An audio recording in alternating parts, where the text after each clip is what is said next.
चतुर लड़की। मेरे 6 साल के भतीजे ने मुझसे कहानी सुनाने को कहा। मैंने उसे वह लोककथा सुनाई जो मेरे चाचा ने मुझे सुनाई थी। एक गांव में उमाकांत नाम का एक आदमी रहता था। उसे कुछ रुपयों की जरूरत पड़ी तो उसने पड़ोस के गांव के मुखिया से उधार ले लिया। शर्त के अनुसार 1 साल के अंदर रकम वापस करनी थी, पर उमाकांत ने समय हो जाने पर रकम वापस नहीं की। उमाकांत ने वह रकम व्यापार में लगाई थी, पर व्यापार में घाटा हो जाने से रकम डूब गई। उसने अपने पास से जो पूंजी लगाई थी वह भी डूब गई। घर में पैसों की तंगी आ गई। मुखिया ने संदेश भेजा कि वह उनकी रकम वापस करे। तब टालने के लिए उमाकांत ने संदेश लाने वाले से कह दिया कि अगले माह खुद आकर दे जाएगा। संदेशवाहक के जाने के बाद वह रकम के जुगाड़ के बारे में सोचने लगा। उमाकांत कोशिश कर रहा था कि किसी से पैसे लेकर मुखिया को दे दे, पर उसकी माली हालत सबको पता थी, इसलिए कोई उसे पैसे देने को तैयार नहीं था।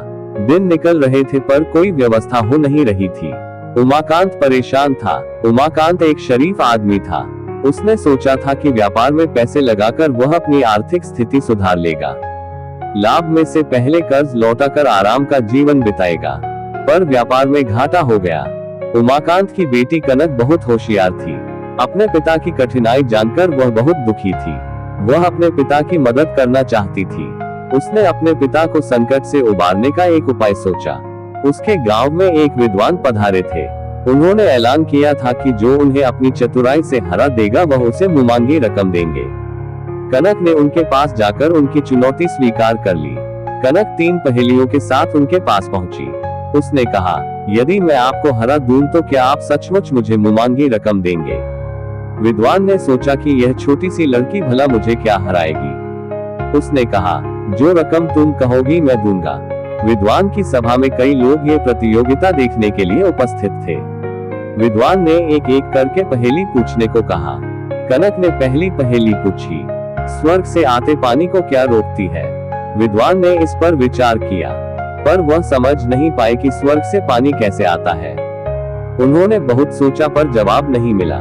कनक ने दूसरी पहेली पूछी, ना गिरे पड़े ना दुर्घटना हुई, ना ही किसी से झगड़ा हुआ, फिर भी शरीर पर खरोंच लग गई। विद्वान इस बार भी सही उत्तर ना दे सका। कनक ने तीसरी पहेली पूछी, मेरी माँ एक देखकर सब देख लेती है। विद्वान निरुत्तर रहा। कनक ने कहा, आप मेरी किसी भी पहेली का जवाब नहीं दे पाए, मैं जीत गई। विद्वान ने कहा, वो तब होगा जब तुम इन पहेलियों के सही व संतोषजनक जवाब दोगी। कनक मान गई। पहली पहेली के जवाब का उत्तर देते हुए कनक ने कहा, आप बताएं स्वर्ग कहाँ है? विद्वान ने ऊपर आकाश की तरफ इशारा किया। कनक ने कहा, पानी भी ऊपर से बरसता है, तब हम छतरी लगाकर उसे रोकते हैं। विद्वान व वहां उपस्थित लोगों को बात समझ आ गई। कनक ने दूसरी पहेली का जवाब देते हुए कहा कि खेत में कटीली झाड़ियां हटाते समय बिना दुर्घटना या झगड़े के शरीर में खरोंच लग जाती है। विद्वान ने तीसरी पहेली के बारे में पूछा। कनक ने कहा, मेरी माँ प्रतिदिन भोजन पकाती है। चावल बनाते समय एक दाने को देखकर समझ जाती है कि हांडी के चावल पके या नहीं। तीनों जवाब सबको सही व संतोषजनक लगे।